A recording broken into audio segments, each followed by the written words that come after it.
បាទចង់បានផលប្រយោជន៍ក្នុងមួយផ្លឹកធ្វើឲ្យប្រេយើងឆេះរកខាត់អាហ្នឹងក៏អត់ដែរហ្នឹងក៏បានចូលបានច្បាស់ហើយបាទចឹងហើយខ្ញុំជាប់ទៀតដោយលោកនាយករដ្ឋបាលក៏បានបញ្ជាក់ថា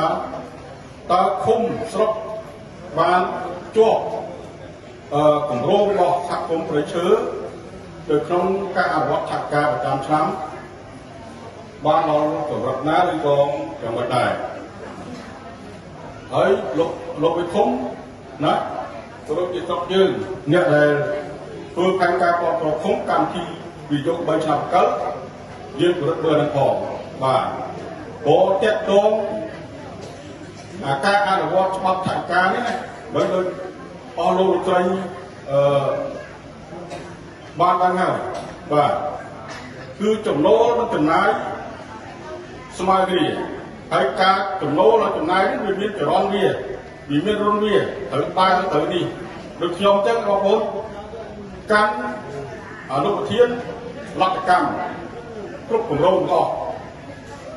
យើងអាចដកចាយលុយនេះបានទេ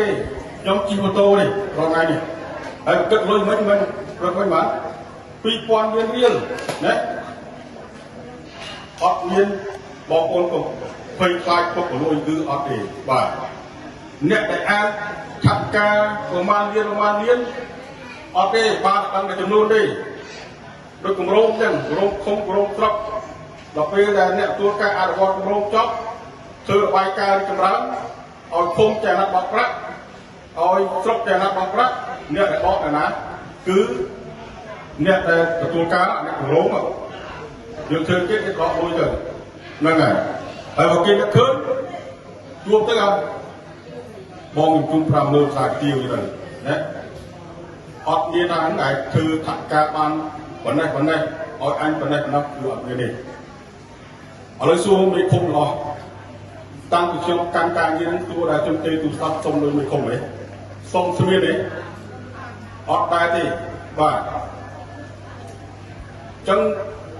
ហើយលោកមេឃុំឲ្យស្មៀនក៏អត់មានបានឯចាយទេបាទគឺអ្នកទទួលការបាទចឹងអាត្រង់ហ្នឹងហើយដែលយើងទន្ទឹមនឹងគេបានលុយចាយក៏សូមឲ្យការអនុវត្តគម្រោងរបស់យើងចោះទៅមើលចោះទៅអីដើម្បីធ្វើត្រូវតាមបច្ចេកទេសគម្រោងអាហ្នឹងគម្រោងគេមានគុណភាពបាទប៉ុណ្ណឹងចឹងបងប្អូនយល់ណាបាទហើយមិននេះយើងយល់ពីកម្រិតរបស់ប្រធានយកវត្តអង្គការ API ចឹងសូមឃុំយើងពិនិត្យមើលទៅអនុក្រឹត្យលេខ07ដែលតាក់ទងទៅនឹងកិច្ចការសង្គមតើអានេះយើងជួយបានខ្លះដល់ជាប្រដ្ឋយើងណាសូមសិក្សាហ្នឹងហើយគុំស្រុកយើងក៏ចឹងដែរយើងប្រធ្វើហ្នឹងហើយឆ្នាំអនុវត្តការតាមបទ7ដូចយើងបានរៀបបណ្ដាទៅហើយចឹងហ៎វីបាទយើងបានតែឃុំបានលើកឡើងអីស្រុកបានលើកឡើងខ្ញុំអត់បានលើការងារទេបាទប៉ុន្តែខ្ញុំសូមអរគុណណាបាទរាល់ការផ្ដល់យោបល់ឬក៏ជំរាបប្រាប់ពេលនេះមិនអស់ចិត្តទេប៉ុន្តែដោយសារពេលវេលាបាទពេលវេលាទី1ខ្ញុំជំរាបអរប៉ុណ្ណឹងហើយទី2ខ្ញុំត្រូវប្រកាសចូលទៅធ្វើការនៅស្រុកថ្មីស្រុកវិញពីធ្វើយ៉ាងណាឲ្យសហគមន៍របស់យើងមានការរីកចម្រើនបាទខ្ញុំសូមតែប៉ុណ្្នឹងទេហើយមុនបញ្ចប់នេះសូមជួបពរបាទគណៈទឹកដីសូមជួបផ្ទះឬពុទ្ធពរទាំងឡាយពុទ្ធការក៏ដូចជាបងប្អូនទាំងអស់ដែលបានចូលរួមព្រឹកនេះ